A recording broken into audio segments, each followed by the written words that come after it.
Jesus, we imagine him preaching or in the boat with the disciples or in the city. Maybe we visualize him in the Last Supper or doing a healing. But what we often do not think about is that Jesus was immersed in an agricultural world. Everyone except the very wealthy was. People farmed to sell things. They farmed just to eat, or they farmed for somebody else for subsistence wages. Land and land management was important, and the seasons and cycles of crops were essential. That's how everybody lived. That was the foundation of society back then, and if we were more honest, it is our foundation too. But weeds were something that everybody worried about, because a weed wasn't just a nuisance. A weed was a matter of eating or being hungry because of the space it took up. So today's parable talks about a field that's planted with good seed and then is sabotaged with weed seeds. "Oh no," cried the servants. "What are we going to do? Should we pull out the weeds now?" Well, every good gardener would tell you, yes, don't let the weeds get ahead of you. Pull the weeds out now. Let's get the weeds out while it's easier. But the master says, no. Let's let them grow together until the end, where we'll separate them into weeds and wheat. But why wait, they ask. You might damage the wheat otherwise, says the master, and so they wait. This might seem alien to us. Wait and let the weeds grow? But the master was in fact wise. I want you to look at the picture that's on the front of your bulletin today. You'll see two squares with two plants. The plants are quite similar. One is wheat, and the other is the weed that Jesus is talking about in this parable. It's often called a tare. We hear this, this is also called the parable of the wheat and the tares. It's also called a darnel. These plants look much the same when they sprout. They look the same when they grow. They look the same until they're about to produce seeds. And at that point, the wheat head sort of bends toward the ground, where the darnel head with seed still stands up straight.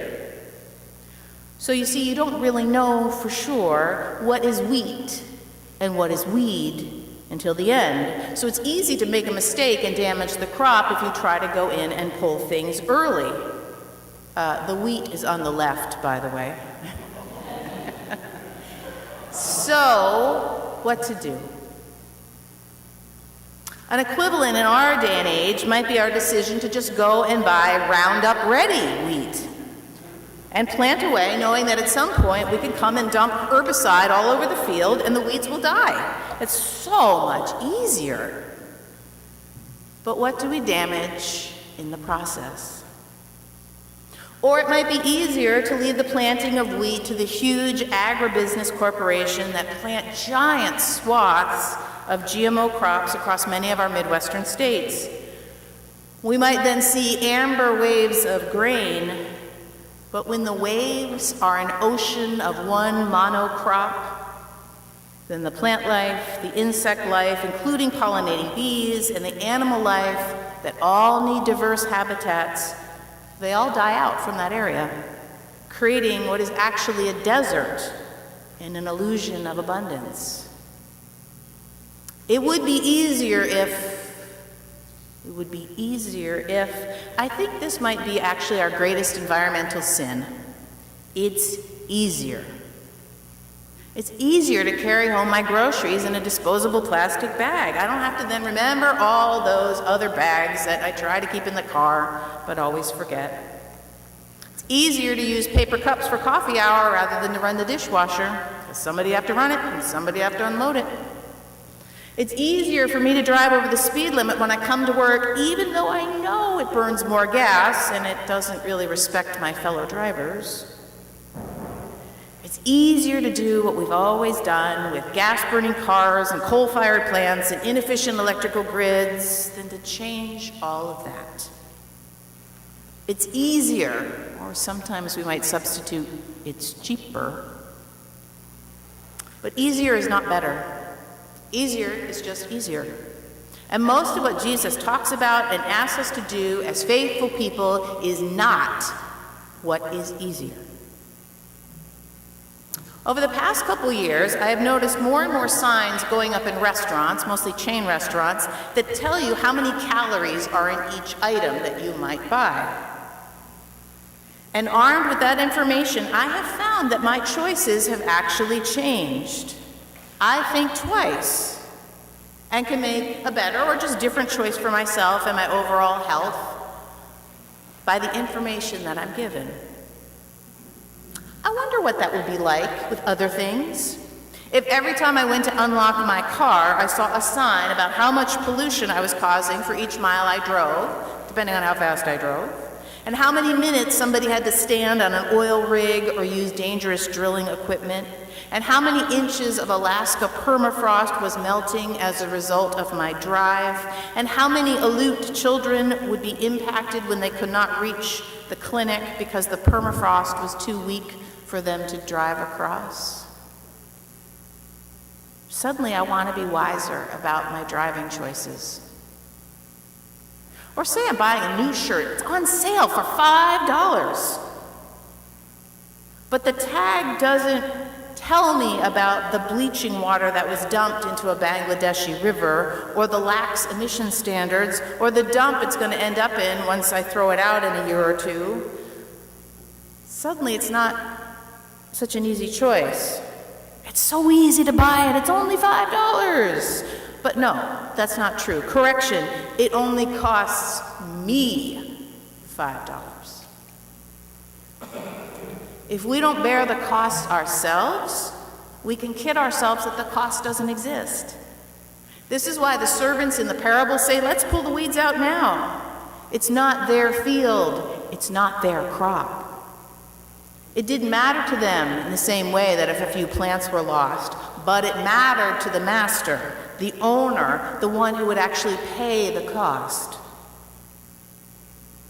A faith life is about choosing what is right, what is just, and often what is inconvenient, unpopular, or hard. We're to make choices based on what's good for all, not just what's good for me. Mindful of the total cost, not just my cost. But you know, the blessing is that in choosing to have environmental mindfulness, to be closer to the earth, we find ourselves more connected to our global economy and the people who live in it, and the difference we can make one choice at a time when we pay attention to the costs. I really want you to go check your toothpaste. But you know, there is some good news too.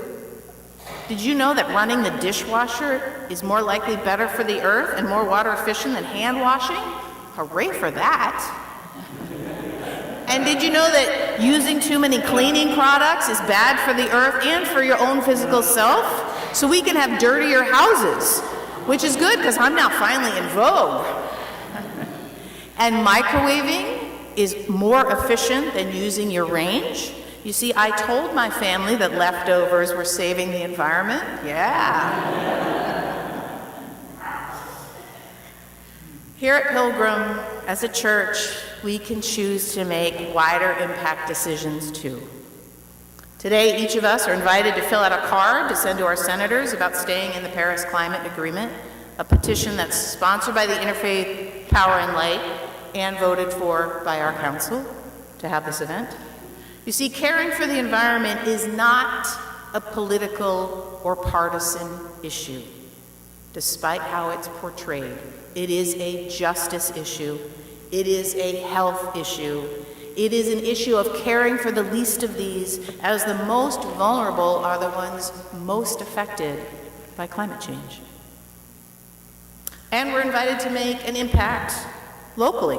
As you heard, Pilgrim folks can garden alongside with other faith community members on a local piece of earth, get our own hands dirty, and get fresh food to the people of Lexington who need it. To remind ourselves, especially those of us who work at desks and computers and from our cars, to remind ourselves of the earth on which we stand, the base upon which all else stand, the ground of our being. I challenge you on this Earth Day to the hard choices, envisioning those little cost signs in everything that you do. Whether it's the choice of buying the packaging nightmare Lunchables that your kid might beg for, or to think seriously about putting solar panels on your roof, or to convince your company or university to be mindful about how it deals with its electronic waste. Hard choices that look at the whole cost, not just your cost or my cost. Because remember, faithful living can be pricey. Jesus never said it would be easy or cheap.